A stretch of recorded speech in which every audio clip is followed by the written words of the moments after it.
Political prisoners are freed. One of them, Cardinal Mindszenty, has been a captive for 8 years. Russians go home. Radio Moscow broadcasts, the Soviet government is prepared to revise its policy of stationing troops in Poland, Hungary, and Romania.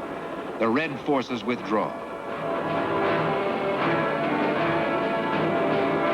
Soviet officials and their families start to evacuate the city. For the moment, Hungary is free. For the moment.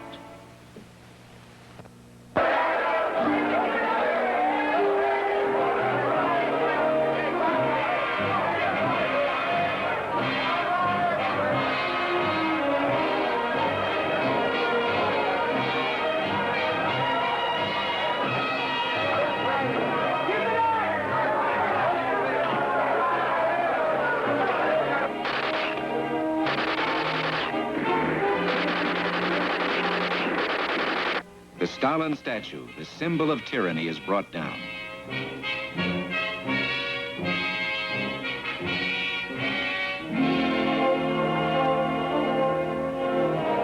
The inscription reads, "Free Hungarian Radio."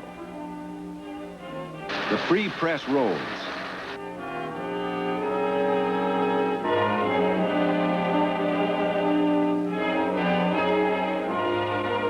Soldiers and freedom fighters celebrate. Janos Savo, one of the citizen heroes to emerge from the revolution.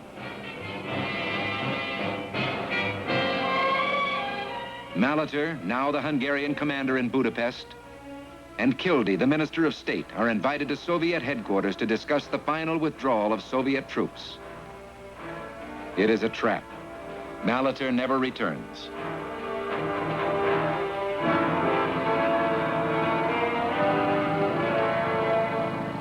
On the morning of November 4th, Soviet bombers attacked the city, the signal for an all-out assault by the Red Army.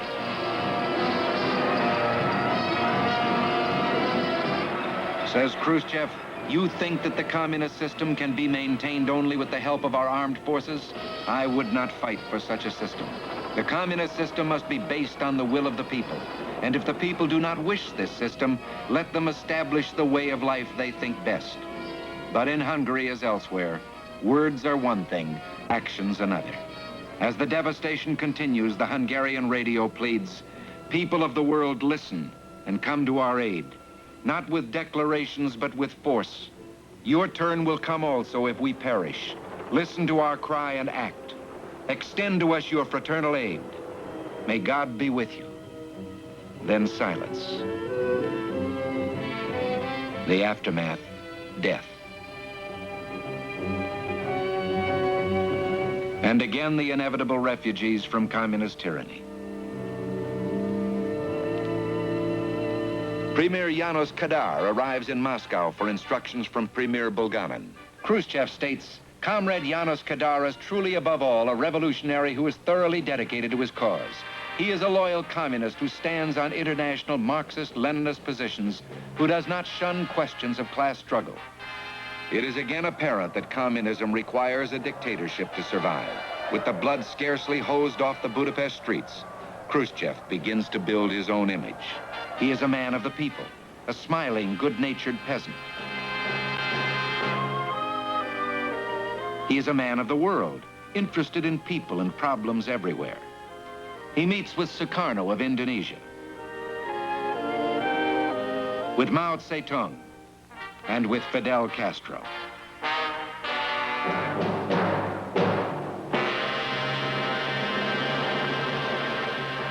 Khrushchev is a peaceful man who sponsors peace organizations throughout the world.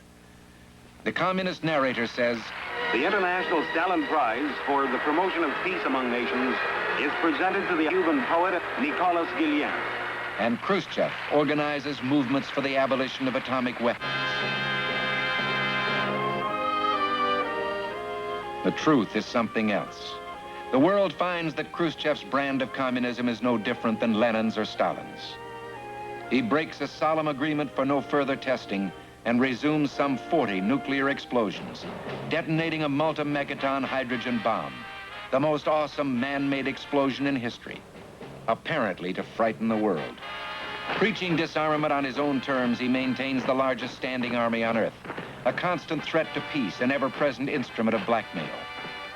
Says his Minister of War, Rodion Malinovsky, "Glory to the Communist Party of the Soviet Union, which has inspired and organized all our victories. Working for world peace, the Soviet state shows its ceaseless concern for the army, which has been called upon to stand guard over the gains of the revolution." the peaceful man is dutifully following Lenin's advice. Every peace program is a deception of the people and a hypocrisy unless its principal object is to support, aid, and develop the revolutionary struggle. The smiling, good-natured peasant admonishes, if anyone believes that our smiles involve abandonment of the teachings of Marx, Engels, and Lenin, he deceives himself fully. Those who wait for that must wait until the shrimp learns to whistle. The man of the people restores the League of Militant Godless and founds 2 universities of atheism. He points out, communism has not changed its attitude toward religion. In this church, these 14-year-olds are forced to replace their communion with a youth oath, which swears allegiance to the communist state. And these 3rd grade students are being sworn into the Communist Young Pioneer Organization. The children take the oath in answer to the question, are you prepared to give us your entire strength to work toward the noble goal of communism?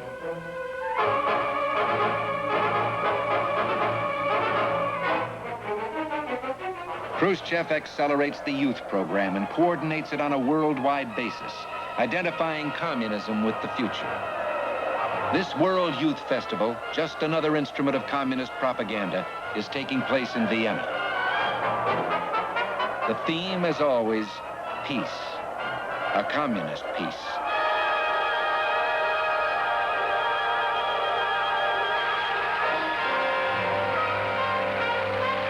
Propaganda is big business for the Soviet Union. Khrushchev's excuse? Our enemies spend vast sums on subversive activities against socialist countries. The truth is, the Soviet Union is paying around $2 billion a year for their propaganda, employing about 500,000 people. Moscow spends approximately $2 per free man to be subjugated, as against 2 cents per person allocated to world propaganda by the free countries combined.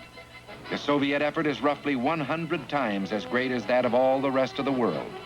The money to pay for this fantastic propaganda machine comes from the masses under the communist yoke, who work for absurdly low wages to enable their masters not only to dominate them the better, but to also deceive more successfully the masses in free countries.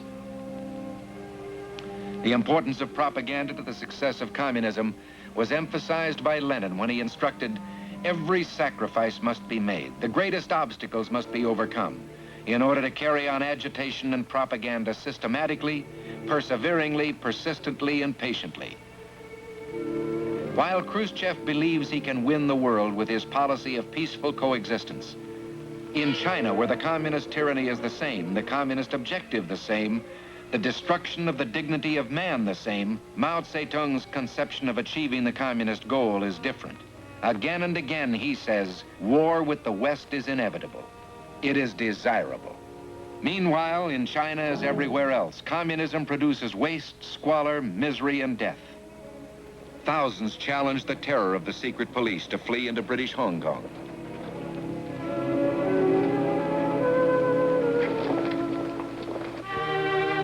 From the day Mao takes power, the countries along the Chinese frontier are scenes of constant warfare. Communism feeds on its neighbors. In French Indochina, the native desire for freedom is perverted into a war of communist imperialism. Geneva, 1954.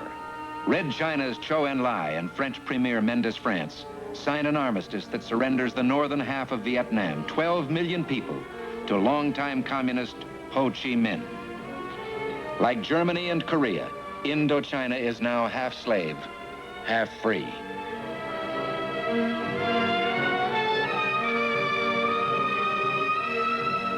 The French leave Hanoi according to the armistice terms.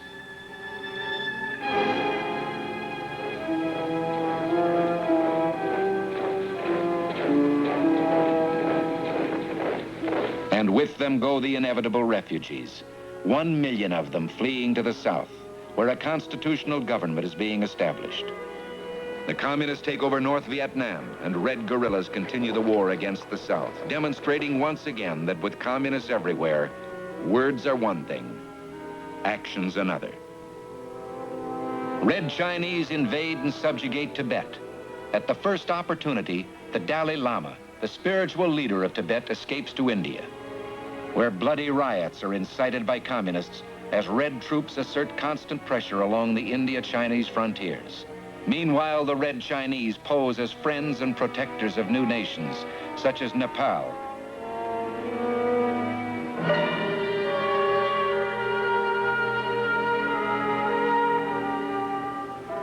And old nations such as Albania. And seek to extend communist influence into Latin America.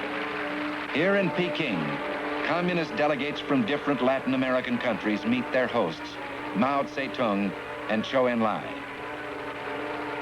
Their most important success occurs in Cuba.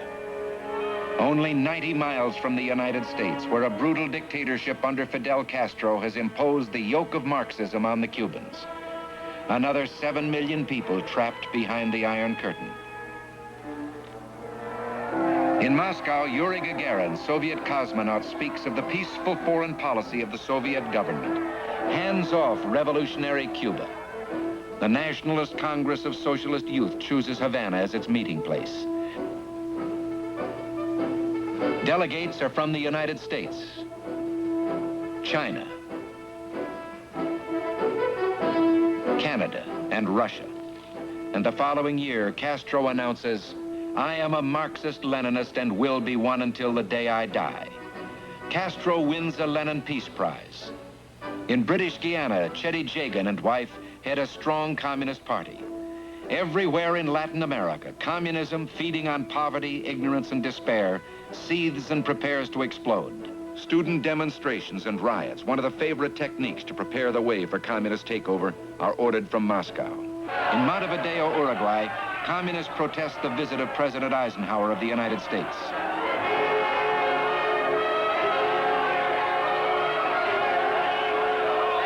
In Caracas, Venezuela, Vice President Nixon is mobbed and his car stoned by communists.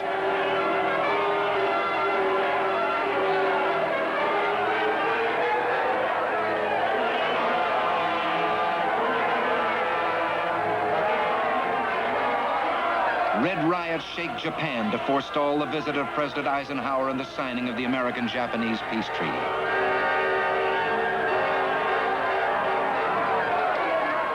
Throughout the non-communist world, again and again, on orders from Moscow, violence. It erupts too in Africa, in the Middle East,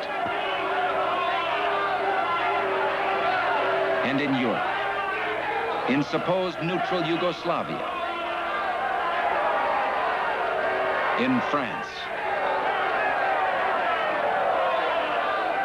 But in the communist world, the demonstrations are quite different. Despite the infamous Berlin Wall, a constant stream of refugees proves to the world that communism has never been the free choice of people anywhere.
This is a grim tug of war. East German police try to pull this woman back to captivity.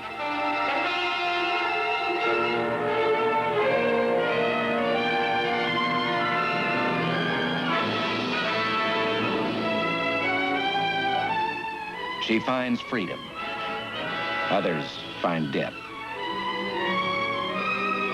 Khrushchev insists the Soviet state has not ruled and does not intend to rule anyone or impose our way of life upon anyone. For Khrushchev, as for Lenin, Stalin, Mao Zedong, and Castro, and as it must be for all communists, words are one thing, actions another.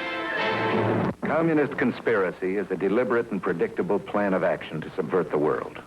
A startling story from Lenin in 1914 with 13 followers to the present with 1 billion people under the control of a comparative handful of communists. In the Soviet Union itself, only 5% of the people are members of the party. The communist philosophy that the end justifies the means has caused pain out of all proportion to the pitiful social progress communism has achieved. And yet it has spread at a fantastic speed and demonstrated a frightening vitality. Why? 2 primary reasons, I think. First, it has duped well-meaning people everywhere into thinking that it provided an answer to the economic and social problems of the world. Second, it has not hesitated to use force wherever possible to impose itself on unwilling people and to hold them in abject subjugation. What can we do in the face of this communist threat? Well, for one thing, we can, by example, let the people of the world know that the way of free men provides a surer, happier answer for their problems than the outdated, coercive doctrines of Karl Marx. That freedom, and not communism, is the doctrine of the future. We must remain strong so that we can never be blackmailed by men like Khrushchev and Mao Zedong, and so that we can uphold the hopes of the captive peoples. If, as the communists say over and over again, war is inevitable, then it is sheer folly for us not to make every conceivable political, economic, military, and psychological preparation to win. No one knows what the end of the story will be. That's up to you.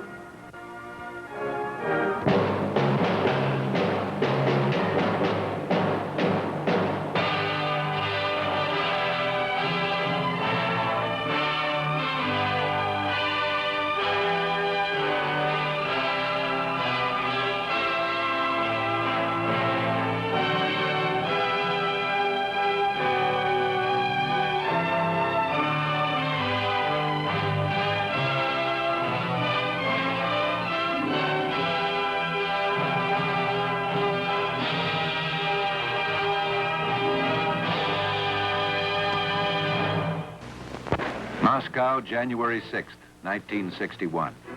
Premier Khrushchev, in his speech, Victories of the World Communist Movement, referred to the statement of the meeting of 81 Communist and Workers' Parties, Moscow, November 1960. He declared, quote, "The statement is a militant Marxist-Leninist document of tremendous international importance. It provides and contains important theoretical and political deductions for the activity of all the communist parties. Liberation wars will continue to exist as long as imperialism exists. These are revolutionary wars. Such wars are not only admissible, but inevitable. Peaceful coexistence affords more favorable opportunities in the capitalist countries. It facilitates the activities of communist parties. The documents point the way for further unification of the socialist camp.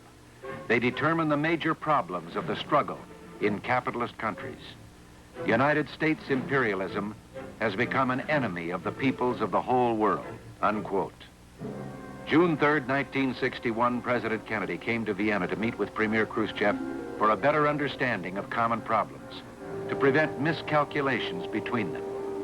Referring to peaceful coexistence, Kennedy pointed out it wasn't the democracies who were trying to eliminate communism in areas under communist control, but that the communists were trying to eliminate free systems in areas associated with the West. Khrushchev brusquely rejected this. Kennedy brought up Khrushchev's pledge to support wars of national liberation. Khrushchev defended wars of national liberation as sacred wars, and that the Soviet Union was going to defend its vital interests whether or not the United States regarded such acts as miscalculations. From this perspective, Kennedy's conception of a global standstill was an attack on the revolutionary process itself. October 22nd, 1962.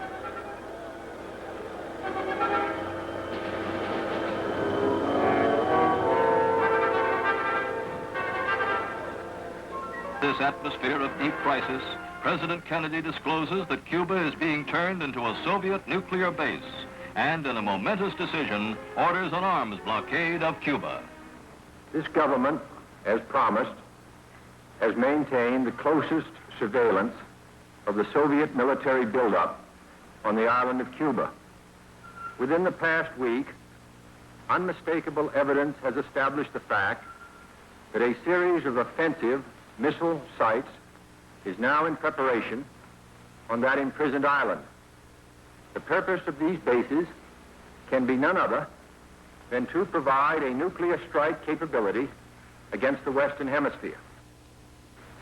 Soviet government publicly stated on September 11th that, and I quote, "The armament and military equipment sent to Cuba are designed exclusively for defensive purposes," unquote. That statement was false. Only last Thursday, as evidence of this rapid offensive buildup was already in my hand, Soviet Foreign Minister Gromyko told me in my office that he was instructed to make it clear once again, as he said his government had already done, that Soviet assistance to Cuba, and I quote, "pursued solely the purpose of contributing to the defense capabilities of Cuba," unquote. That, and I quote him, "training by Soviet specialists of Cuban nationals in handling defensive armaments was by no means offensive. And that if it were otherwise," Mr. Gromyko went on, "the Soviet government would never become involved in rendering such assistance," unquote. That statement also was false. Stalin's formula applied. Quote, "Language as a tool of communications is at the same time a tool of struggle. Words are one thing, actions another," unquote. President Kennedy demanded that the Soviet Union remove all missiles and missile bases from Cuba. On October 28th, Premier Khrushchev agreed and invited the United Nations to verify the dismantling of the bases. However, Castro would not allow the inspection. Communist Cuba and the Soviet Union had gained a privileged sanctuary exporting revolutionary violence. And the Soviets, quote, "specialists," unquote, about 5,000 of them, remained on the island. These ships supposedly returned missiles to the USSR from Cuba. April 17, 1964, the Kremlin. Khrushchev is celebrating his 70th birthday as Communist Russia's third absolute dictator following Lenin and Stalin. Leonid Brezhnev, Soviet president and Khrushchev's protege, presents him with the highest Soviet award, the accolade of Hero of the Soviet Union. As Stalin's protege, Khrushchev came to power following Stalin's pattern of eliminating his rivals from top leadership. At midnight, October 15th, in an abrupt move that caught the world by surprise, Khrushchev was stripped of his post by his proteges, Brezhnev and Kosygin. Kosygin became premier, Brezhnev first secretary. At this meeting of Russia's parliament, December 10th, Brezhnev officially announced that Nikita Khrushchev's power had passed into their hands. April 28, 1965, President Johnson announced, quote, "The United States government has been informed by military authorities in the Dominican Republic that American lives are in danger. These authorities are no longer able to guarantee their safety, and they have reported that the assistance of military personnel is now needed for that purpose. I have ordered the necessary American troops," unquote. The American nation cannot, must not,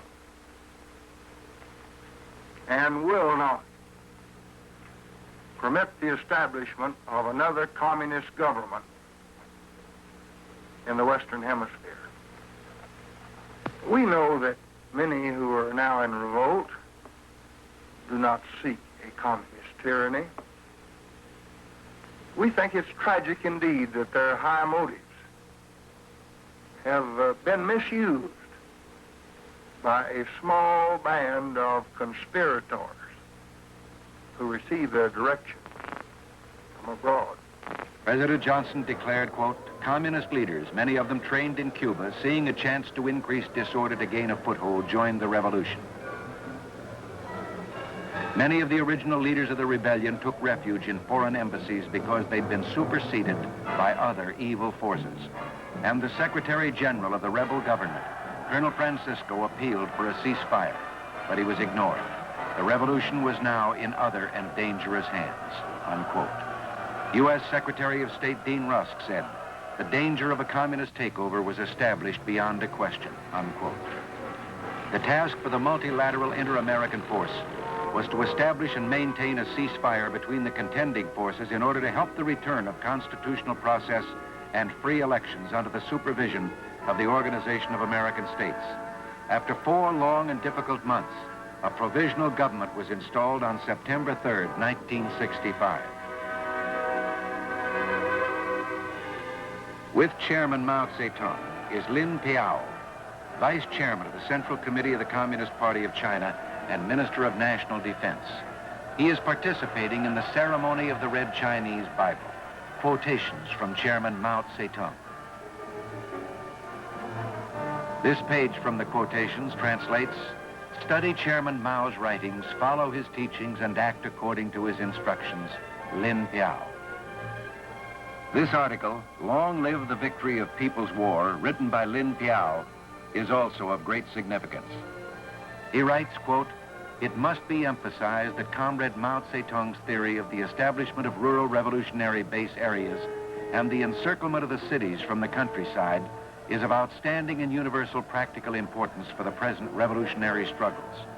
Taking the entire globe, if North America and Western Europe can be called the cities of the world, then Asia, Africa, and Latin America constitute the rural areas of the world. In the final analysis, the whole cause of world revolution hinges on the revolutionary struggles of the Asian, African, and Latin American peoples who make up the overwhelming majority of the world's population. The struggle of the Vietnamese people against U.S. aggression is now the focus of the struggle of the people of the world, unquote. Le Duan is chairman of North Vietnam's Communist Party. He has written the following article, Forward Under the Glorious Banner of the October Revolution. We quote from the article. Following Lenin's teachings on revolution in the countries of the Orient, the Vietnamese revolutionaries have applied the Marxist-Leninist principles to the concrete and specific conditions of the Vietnamese society. North Vietnam's leader Ho Chi Minh celebrates the 20th anniversary of communist aggression of South Vietnam. Le Duan continues, quote, fighting under the glorious banner of the National Front of Liberation, the process of the South Vietnamese Revolution is to liberate the South, defend the North, reunify the motherland, peace in Southeast Asia and the world. The struggle of the Vietnamese people forms the spearhead of the world revolutionary tide. The Vietnamese Revolution is a component